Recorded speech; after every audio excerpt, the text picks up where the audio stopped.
sexuality as a Christian was very tied to abstinence only before marriage, and I was actually very happy about that idea. I didn't have any problem with it, but as I deconverted, I started to feel differently about sexuality, and there wasn't as much guilt around things like sex before marriage or even masturbation. I was very sensitive about that. I had kind of internalized this demonization of sexuality.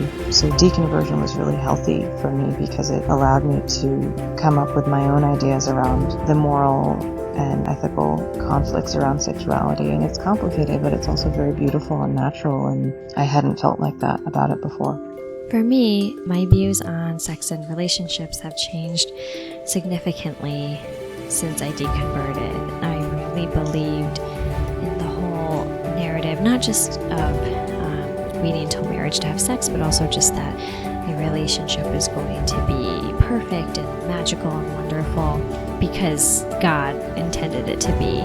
I had to reevaluate not just what I wanted out of sex and what I felt about that, but also I had to shift to thinking about relationships as things that take work and things that I have to actually put effort into and have agency in.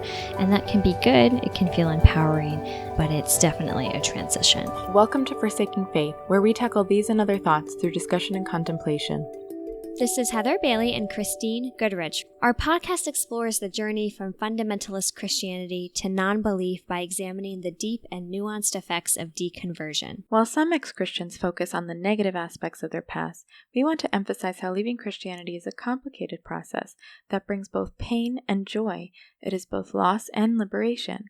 While we lose structure, community, and stability, we gain empowerment and agency. We want to create a space for thoughtful discussion in this spirit, and we invite you all to join us. In this episode, Heather and I talk about how our ideas about relationships were shaped by our Christian upbringing and how our ideas changed after we deconverted. Heather talks about how her romantic views when she was younger were sort of based on what she read from Christian romance novels and what she used from that to sort of establish what she thought a relationship should be. And then as she deconverted, how that grew. And I just talk about how the many relationships I was in over time sort of shaped how I thought about relationships and how that played into what it meant to be deconverted and what it meant to have a relationship after deconversion. Okay, so my experience with relationships and sex has fundamentally changed since my deconversion. And since I talked quite a bit about my sexual experiences on a previous podcast, I'm going to focus more on relationships this time and sort of how my view of relationships and what I expect in a partner has changed. So if you listen to our On Media podcast, you will remember that I talked about Christian romance novels. So I want to return to that and talk about that in more detail right now because it's so fundamentally important to understanding how I viewed romantic relationships. So I'm going to talk about that, and also before I get to that, it's related, of course, but my parents also were really influential in how I viewed relationships. They we didn't really talk about a lot when I was young, sort of a lot of emotional stuff. My parents had a very traditional model of parenting, which was that you, as a parent, your job is to feed and clothe your kids and make sure that they have a roof over their head, and that was essentially they were doing their duty as parents. So as a result, we didn't have a lot of conversations about how to negotiate things in life as an adult, and one of them was romantic relationships. And so my parents, the way they described it to me was really was like a fairy tale fantasy. They basically just told me that God had a man for me, and of course it's also like the assumption was that that I was straight. So God has a man for me, and he is like, I had this like image that he was like hovering out there in the universe. You're going to know he's the one for you that God has intended for you, and he's going to know that God has intended me for him, and then it's going to be great. And, that was like it. I mean, there was sort of no like practical discussions, about like, how do I meet this person? How do I know he's the person God has for me? What are my, what should I be looking for in a partner? What happens on a first date, and how do you negotiate that? Like, there was just like none of those conversations. So I had a very unrealistic, like fantastical image of my future romance. And so Christian romance novels, I want to go into a little bit more detail about them in this podcast. I am as many of you know, I'm a lit scholar, so we talk a lot about genre in literature. And so I kind of want to define some of the key elements of the genre of Christian romance so that for our listeners, so people understand what I was reading. So Christian romance novels, they are written by women for women. So that's a really important key point. These are not for men. Men were not, my male Christian colleagues were not reading these novels. Christian friends. Colleagues, yeah. Yeah. My male Christian friends were not reading these novels. And there are certain tropes and conventions that kind of come with these novels. So a lot of times they were framed as historical fiction, although that was pretty loose. Not a lot of them paid that much attention to the historical details. And there were certain time periods that were particularly trendy. Pioneer girls and like sort of like Wild West settings were really popular. So there were a lot of novels that I read. There was one author in particular named Janet Oakey, was her last name, who wrote like tons of series of these books, and they all were like set in the West of the United States at like the turn of the century. So Pioneer Girls, and then also Amish characters were really big. It's kind of funny. I'm not sure where that comes from. And again, these are not writers who are actually Amish themselves. They are writers who are just using, again, like the fantasy, not necessarily accurate depiction of Amish life as like the backdrop for their novels. Sometimes there were medieval settings as well. That's to do with setting. Some of the other key conventions of these novels were that marriage is always the end goal of these novels. So there were other plot points, to obviously, and like things going on like politically, sometimes in between, but when you're reading them, you know that the end of the novel is going to be a guy and a girl get married, similar to erotic, like paperback erotica, just without all of this sex. There's still some sex in these novels, but like not as much. And it's in these novels, the sex comes at the end. But in some ways, that was like more titillating to read because like there was a buildup to like, oh, and then these two characters are going to have sex. And so that's everything that's so interesting about these books is like they were, obviously marketed as being like really pure and wholesome for female readers. And my mom let me read them. My mom read them herself. But like I was really turned on by some of the sex scenes and the idea of sex. And I read these novels. Sometimes I would like skip ahead like to the end because I wanted to read the sex scene. Did you feel guilt about any of that? No, because it was like framed in such a way. I mean, I guess maybe I felt a little bit guilty about like my actual like physical body response, but because it was framed in such a way that fit with my worldview, I didn't really feel guilty because it was like, oh, but this is good because it's like sex when you're married. Sure. So it's like the Christian porn. Right. Yeah, no, exactly. This literally, and that's what's so interesting about this genre. It really is like porn for Christian women. But it's not like explicit. These sex scenes, right? They're not. When you're talking about jumping to the sex scene, what do you mean? Like, what are they? Because I didn't read these. I didn't. Okay. I don't know. So there are actual sex scenes. Now they're not as detailed as a sex scene in like a paperback romance. So you don't get like a play-by-play, but you do get. I know. Go ahead. Christine's laughing as we're recording this. So yeah, you don't get a play-by-play. So you won't get a description like, she grabbed his giant cock and began to stroke it. I mean, that's not going to be in one of these novels. But you do get descriptions of like, their, I don't know, like there's a lot of, it's a very cliche, like it's like the wedding night. I don't know. There's like a fireplace roaring. and he starts to undress her, and they're in each other's arms. So there's like a lot of euphemisms. Yeah. So like descriptions of like them holding each other and kissing. Kissing is a thing. And undressing is a thing that's mentioned.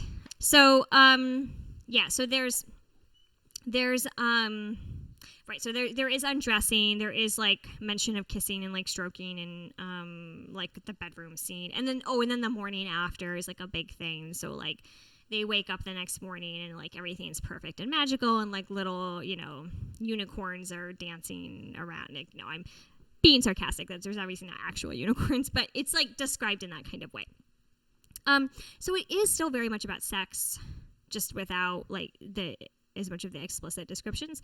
And I would also say too that erotica isn't just about the act of sex, it's about like the foreplay and everything. And so these novels were erotica in that sense too, like very much like emotional erotica, and it just like felt like foreplay. Basically you were reading a book that was just like foreplay to the wedding night scenario.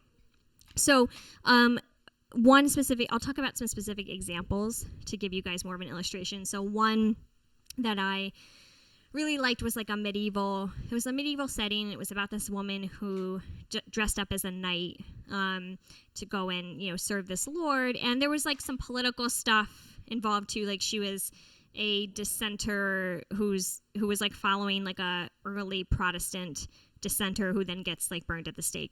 She and this knight become friends, and of course like he's not attracted to her, because then that would be homoerotic, which would be bad for these Christian novels, right? So there was nothing like that, but they're just friends who develop a connection, and then it's revealed like later that she is actually a woman, and then it's like, oh great, like now let's get married.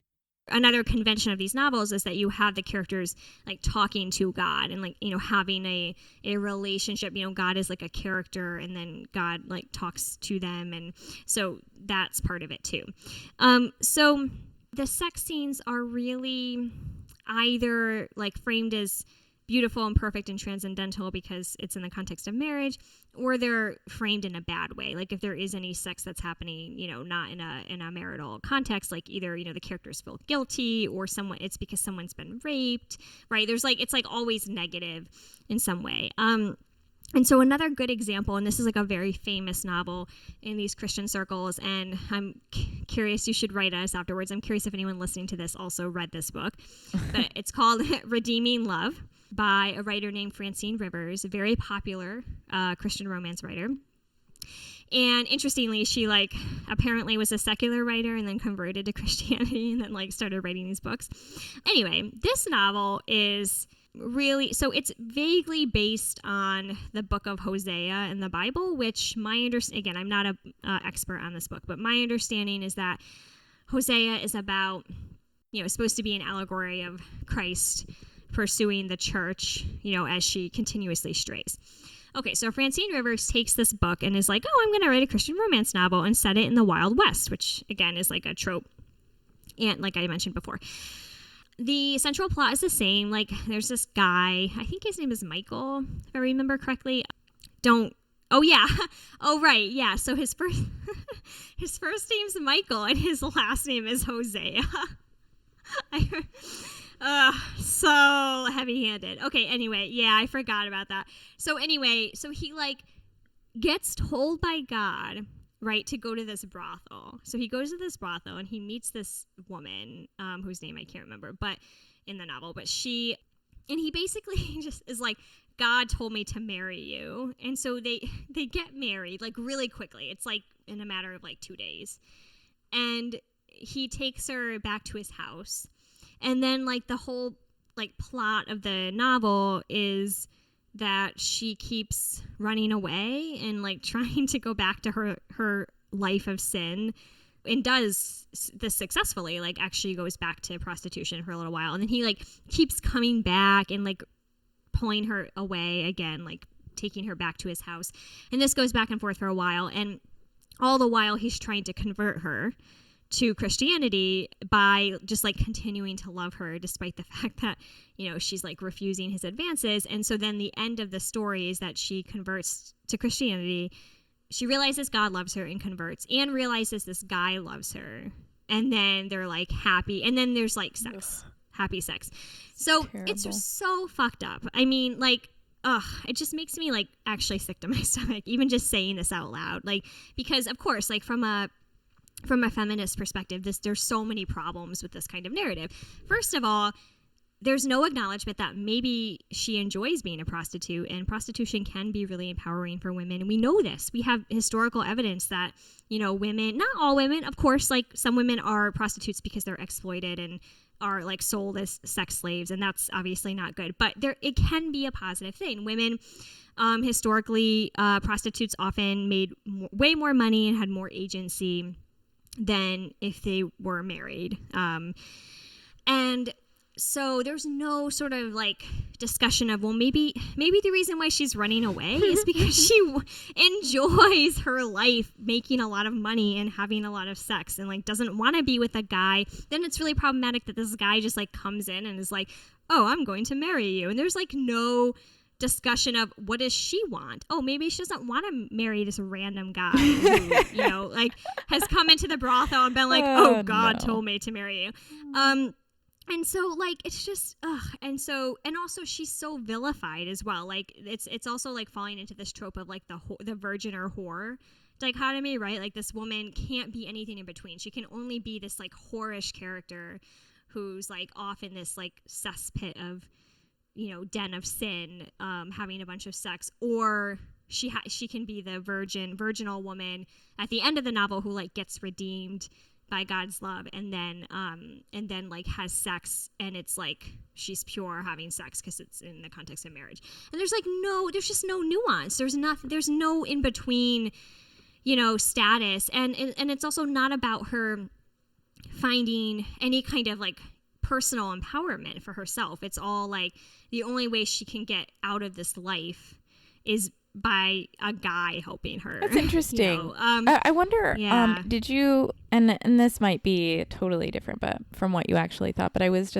did you sort of view, I know you said that you were scandalized by sex before marriage, or any sort of sexual contact really before marriage. Yeah. But did you view that as like it wouldn't be as good if you weren't married? Like almost like it lost its transcendentalism. Well, it's not the right word, but like it lost its flavor, its zestness, essentially.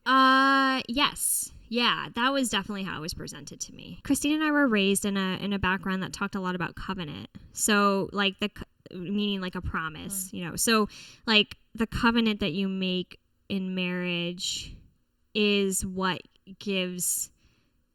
creates the atmosphere for having transcendental sex. So if you're having sex not in this covenantal relationship, then it's like to use a literary and theoretical term, it's like a simulacra of, meaning like a substitute that's not quite as good. That's what simulacra means. So it's just a simulacrum of like what it can be in marriage. No, I definitely believed that. Yeah, I wonder, and I didn't study as much in terms of the Bible as a literary piece, so I don't know if there are women in the Bible who experience any sexual feelings. Oh, it's a good question. Right? Maybe in Song of Solomon. But I was going to say, is she experiencing, or is it mostly just his experience and his love of her?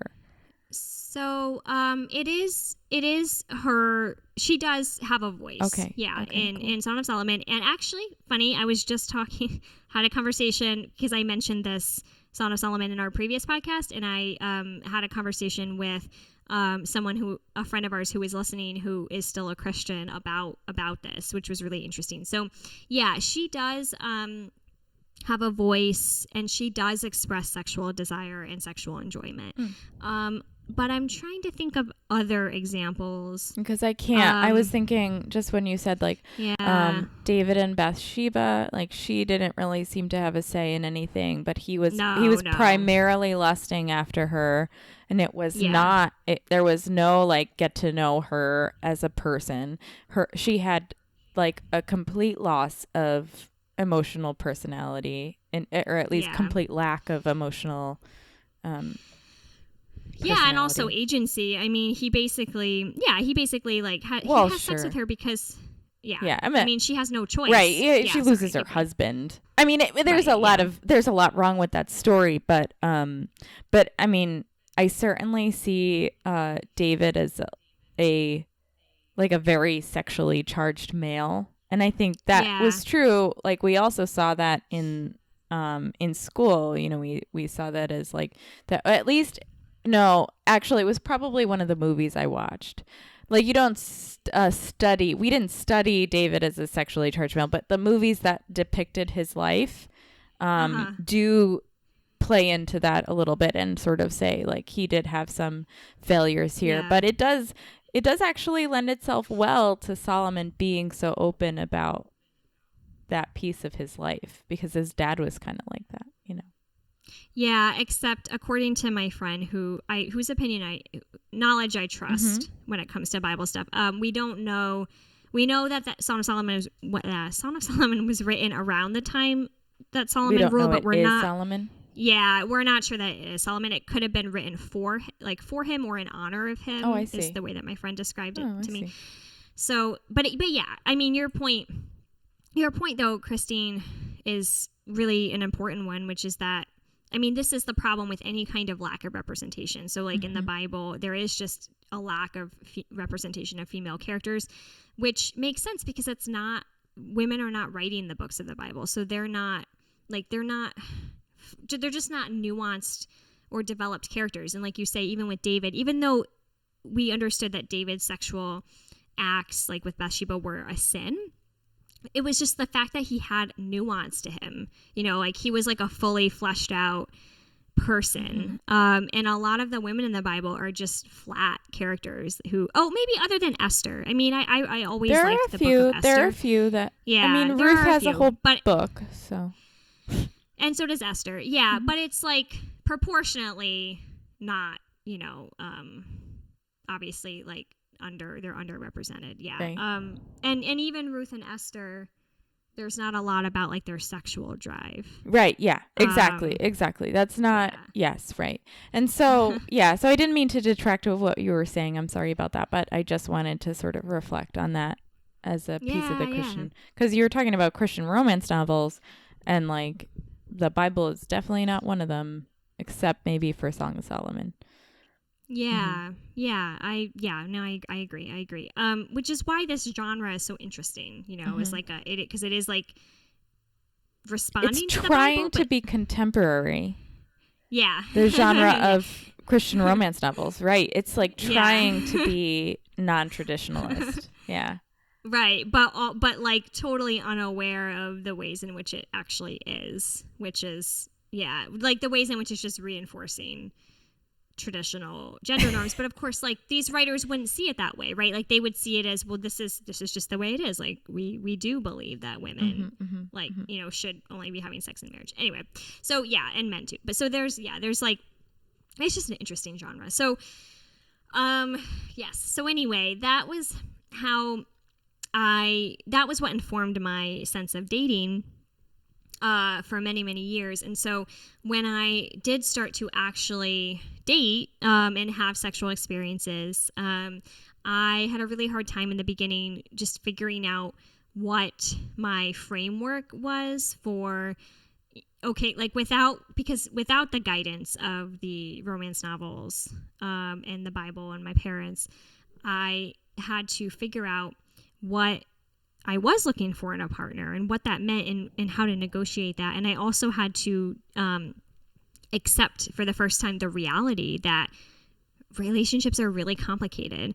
And it's never going to be a scenario where some guy or a woman, because I'll talk about this more in a later podcast, but I'm also bisexual, so I have had some experiences with women too. But, there's never going to be like a scenario where a man or a woman just like walks in to my life, or like we just like meet at a supermarket, like in a rom-com, and it's like love at first sight, and then we just have this like quirky, cute romance. It's just not how it works.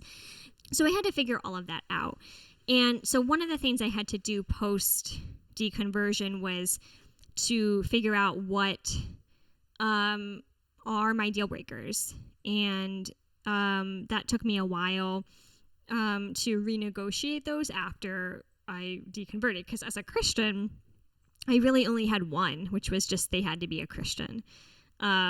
Which isn't very practical. And I also remember, as Christine will talk about in a minute, her making a list in high school. I mean, I did that too, but it was goofy. It was like superficial things. I remember like writing that he needed to have like big hands. I mean, it was just stupid, Bigger hands. Yeah. I mean, opening jars is on my list. That's amazing. It is, like, because I still cannot do that. It's still really important that the person that I'm with, whether male or female or some gender in the middle, they need to be able to open a pickle jar, because I am a failure at it. That is an important life skill. Yeah. Maybe I need to add that back to my deal breaker list. You should. But anyway, yeah, I just like did not.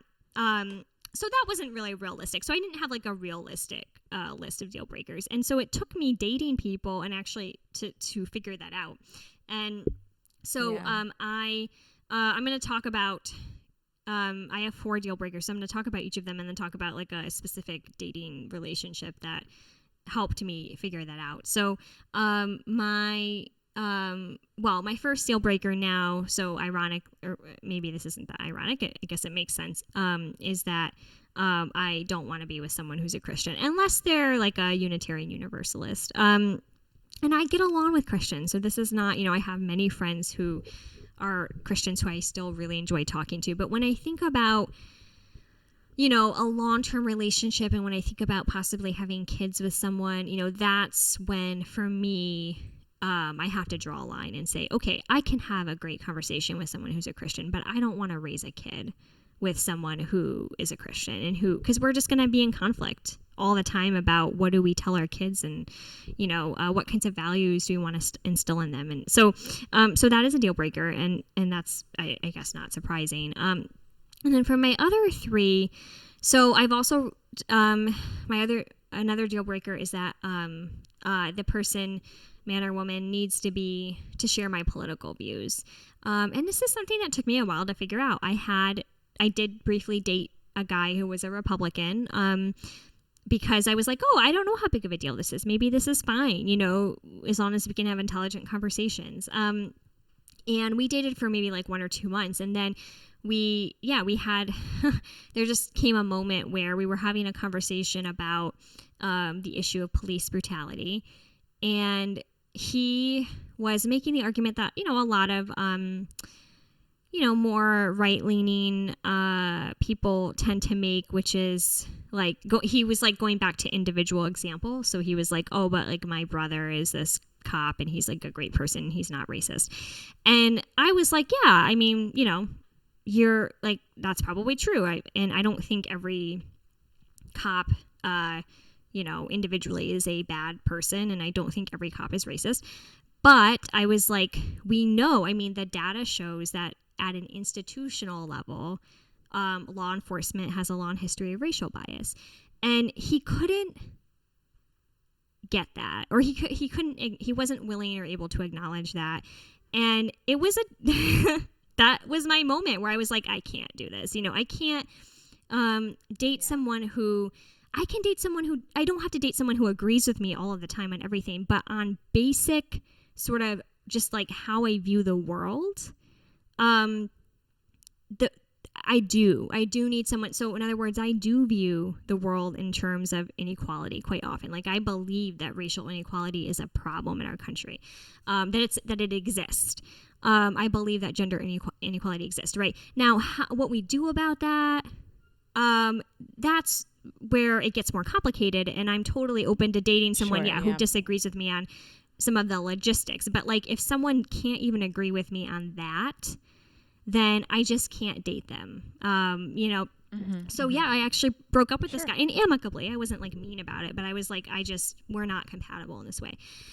And same thing with like gender, and I'll talk more about this on a later podcast. We're going to talk about worldview, but I do just want to say that feminism is an important part of my identity, and again, I believe gender inequality is a problem, and I believe it needs to change.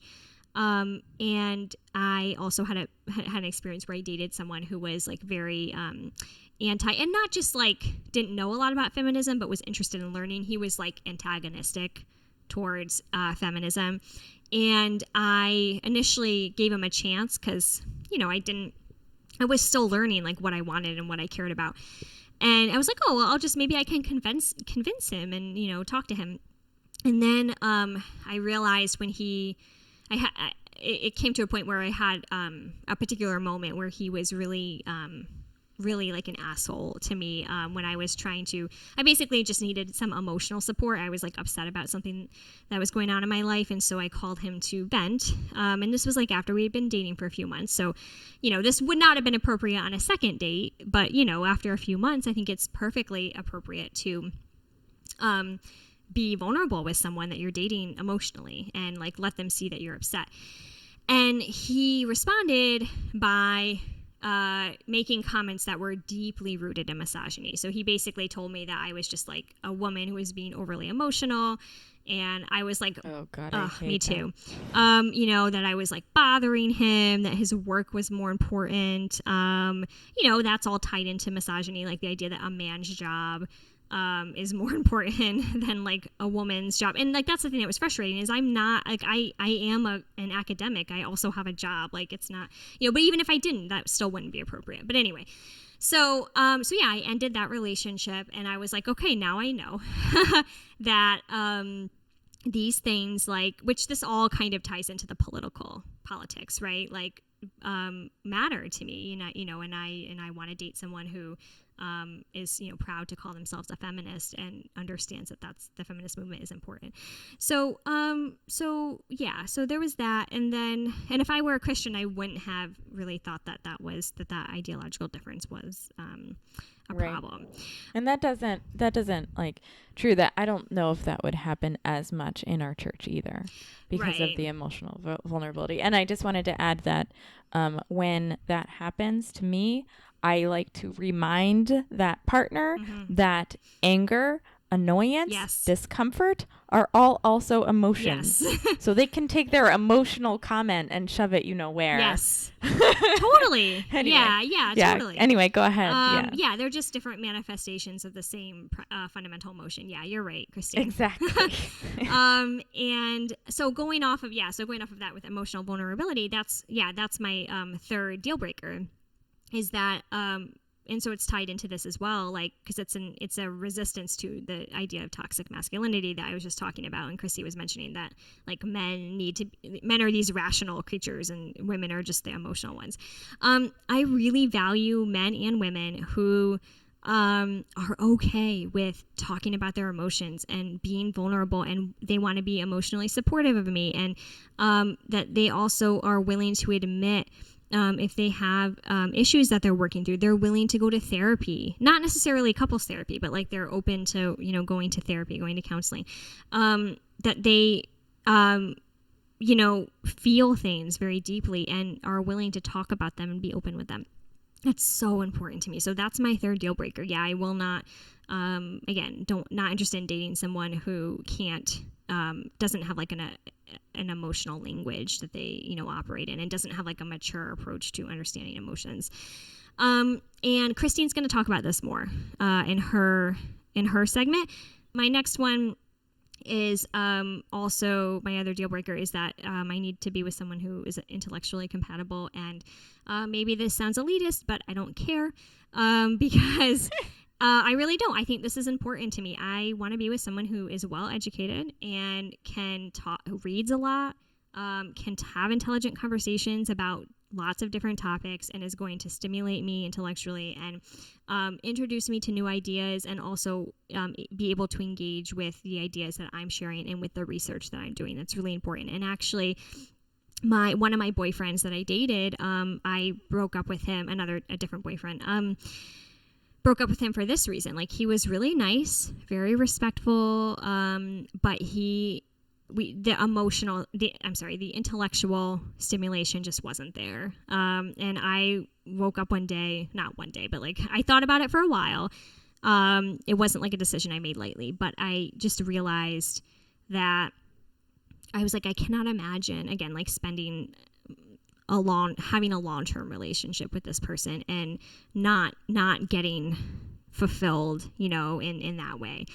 And then the final deal breaker is someone who's open to new experiences. So I love traveling, and I actually travel and make that a priority in my life. I went on a trip to Europe last summer. I'm going to be going to England again in a few months. It's something I like regularly do.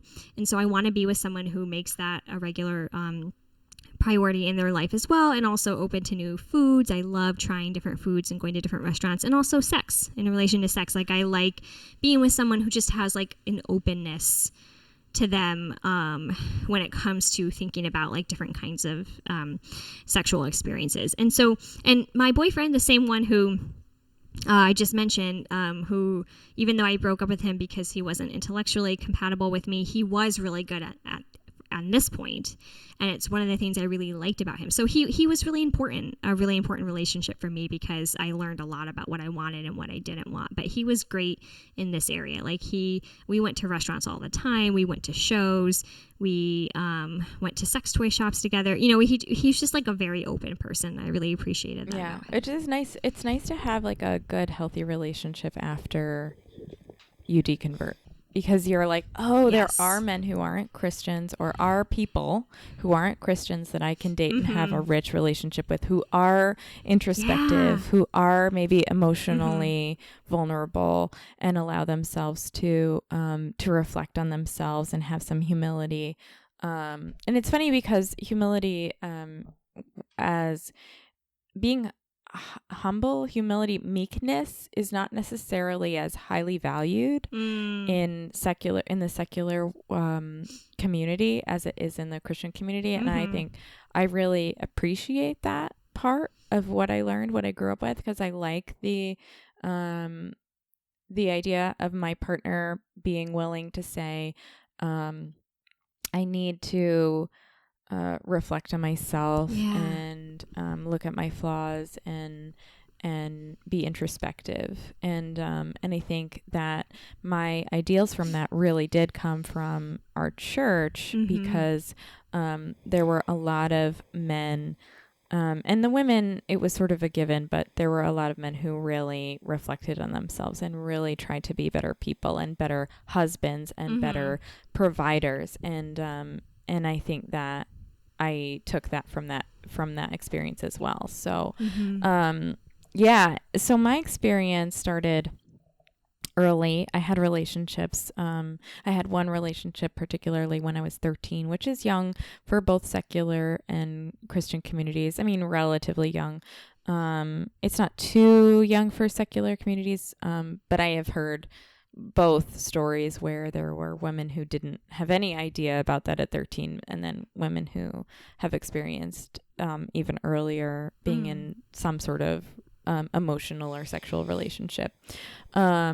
So anyway, this person was pretty influential to me in terms of how I view relationships, because we were at different levels sexually. Like, I wasn't willing to really do anything more than make out with this person, and he had a more open view of what sex should be in terms of his Christianity.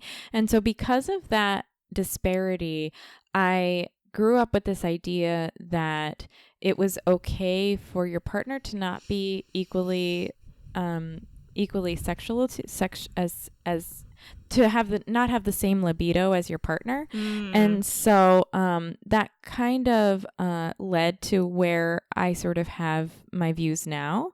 I think that it's okay to explore different things with different people. I also think that the emotional connection that you have and the mental connections that you have with another person can be just as potent as a sexual connection. And so in terms of the way I view an open relationship, I think of like that sexual part. If you have a need outside of the relationship that I'm not willing to fulfill, and then as long as there's an open conversation and some interaction with the person that you're interested in, I like to leave the relationship open to those ideas. So I kind of see it as just the same as like skiing. Like if I like to ski and my boyfriend doesn't like to ski, which is true, and I find someone who's really passionate about skiing or who has the same level of interest in skiing as me, then I can go skiing with them. So that's kind of, I sort of have that view across the board, including sex. Now, if my partner is willing to be a part of my skiing life, and is interested even on a lower level, like helps me look for equipment and things like that, then I do not like the idea of going further in that direction with them. So it's the same sexually. Like if my partner is not into like full on oral, but is willing to like play there, you know what I mean? Then that's sort of reserved, you know? So I do sort of like the idea of keeping certain things, intimate with your partner and exclusive in your relationship, and making sure that conversation is open. But like if it is just to explore another person's personality, then I have some openness about that too. And that sort of, like I said, that comes from that first relationship that I had. Now, in terms of that emotional connection, I think the way that Heather was talking about how, in terms of the Christian romance novels, there is sort of an element of we really like each other emotionally. And that was true in our church too, where it was you were kind of allowed to appreciate people on an emotional and mental level. And there is this intensity there that matches that sexual nature. And I think recognize that intensity and growing up with it, the fact that you could be really well bonded to someone and still get that kind of excitement from being near them has also led me to the idea of feeling like that that level of connection with someone is the same across the board, including sex, right? Yeah. So, yeah. Go ahead. Yeah, I'll very quickly, I'll just add, I completely agree, and I feel exactly the same way. I think my desire and expectation that my partner and I share that kind of emotional connection and, like Christine said, vulnerability absolutely comes from our Christian background and is something I'm really grateful for. I and Christine too, both of us had very close male and female friends that we were emotionally intimate and vulnerable with, when we were younger, that I think was really beautiful and is something that has influenced, it sounds like, her as well as me. Yeah. Oh, and it's also influenced me from the standpoint of, and when I was young, I had, and Heather didn't really, we were very different when we were young in terms of sex. I like had a lot of crushes on people. I was like always crushing on someone. And I had a really long-term crush on someone who was a very Christian boy, at least in the front, like in his front. Yeah. Right. Yeah. So I had a crush on him for a long time, and it was really because of his, I'm going to call it Christianality. Right? Yeah. Like that.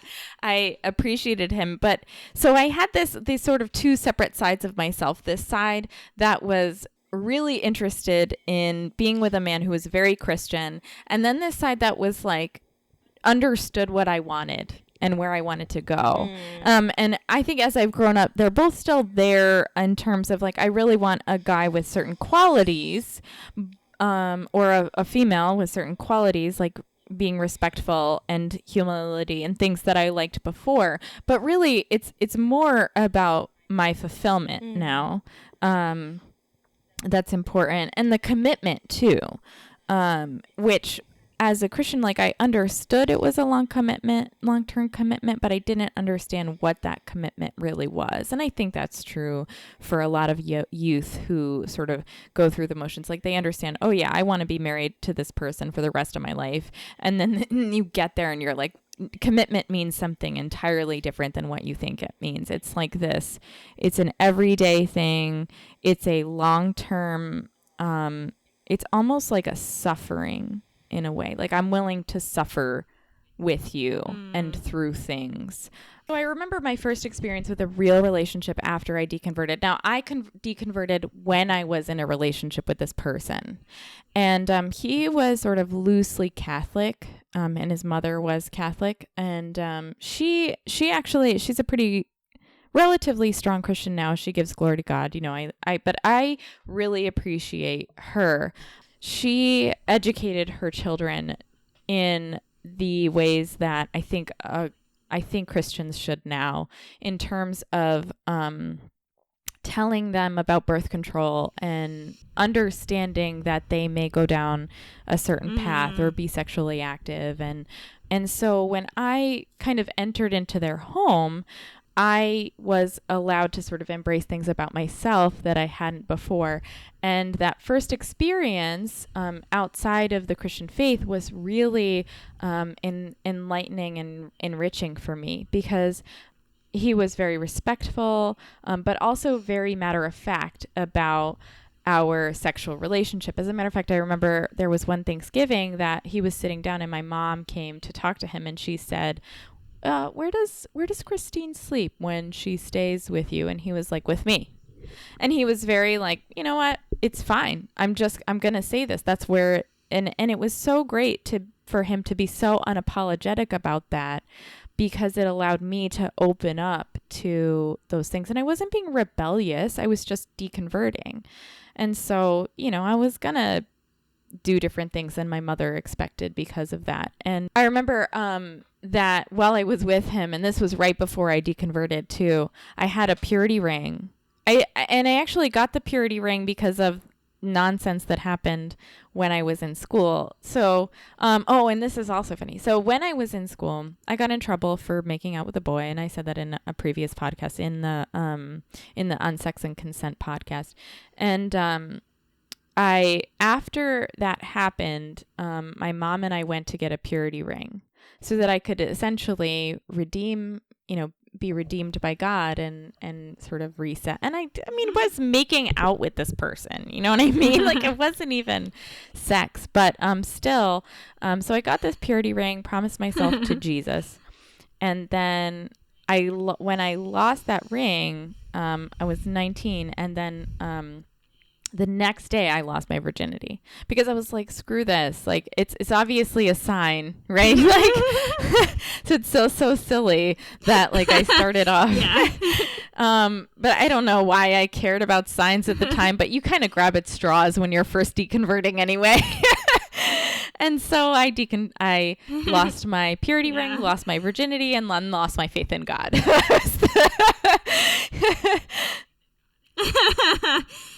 So right, don't lose or don't get one in the first place is the real lesson. But yeah.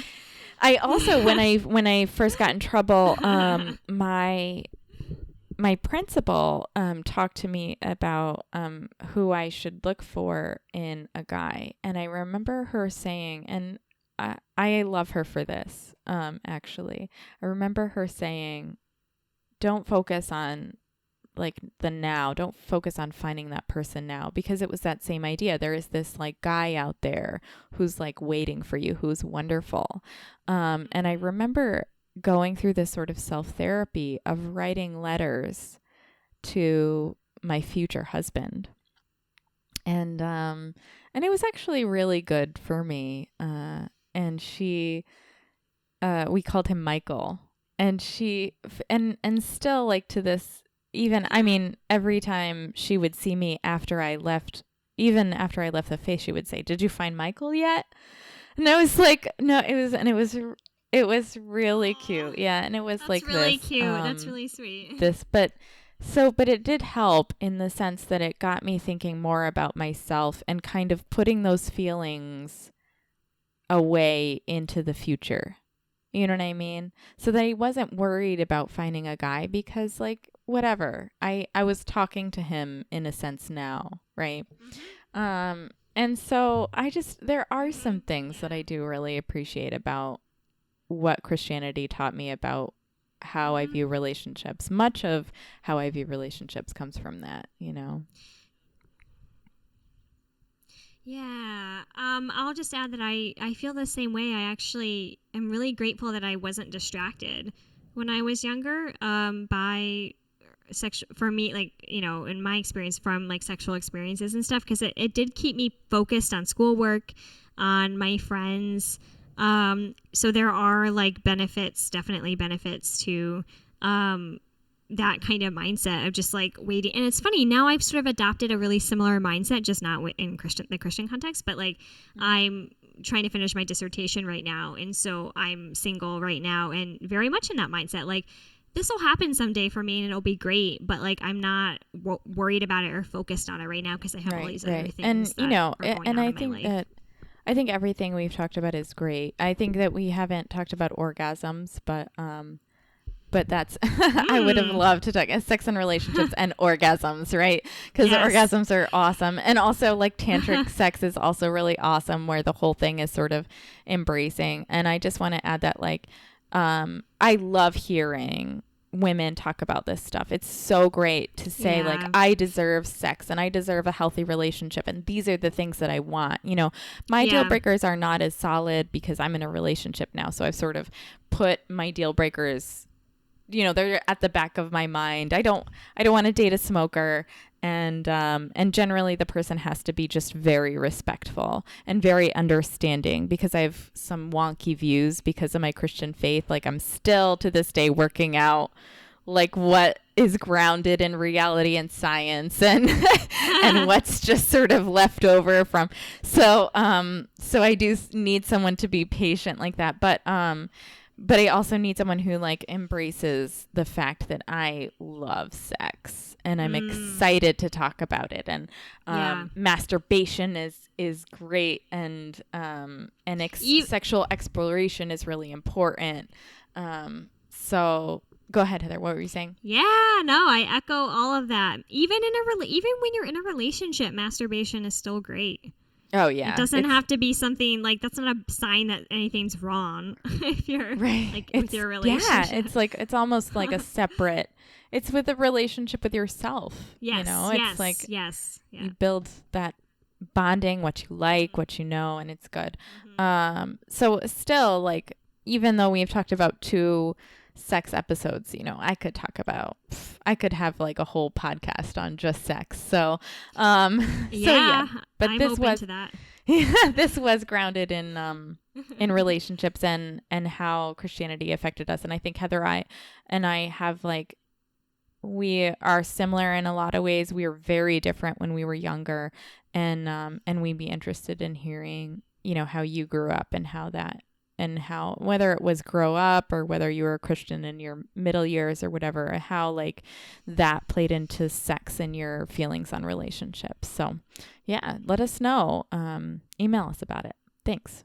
Thank you. For our artistic highlight today, we are welcoming a group who gave us this song about a year ago called Stars from Streetlights. It's written by one of their band members, Austrian, and who said, "Heathen was born out of the freedom that resulted from admitting our unbelief. It is a song about being honest with yourself, about the questions you have regarding your faith. We wanted to be focused on living for today instead of living for the afterlife, embracing the here and now instead of fearing hell. Ultimately, it's a song about hope, grace, life, freedom without God." And So Austrian wrote that and wanted that to be highlighted for his song Heathen, and we hope you enjoy it as much as we did.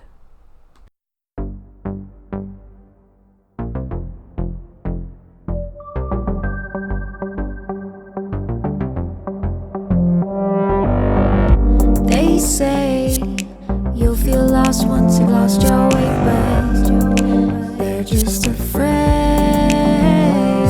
of what it means to be free of a hell that waits so patiently. What it means to be free when you don't believe.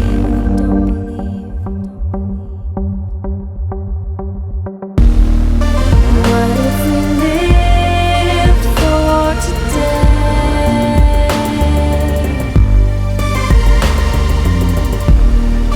What if we stopped searching for the only way?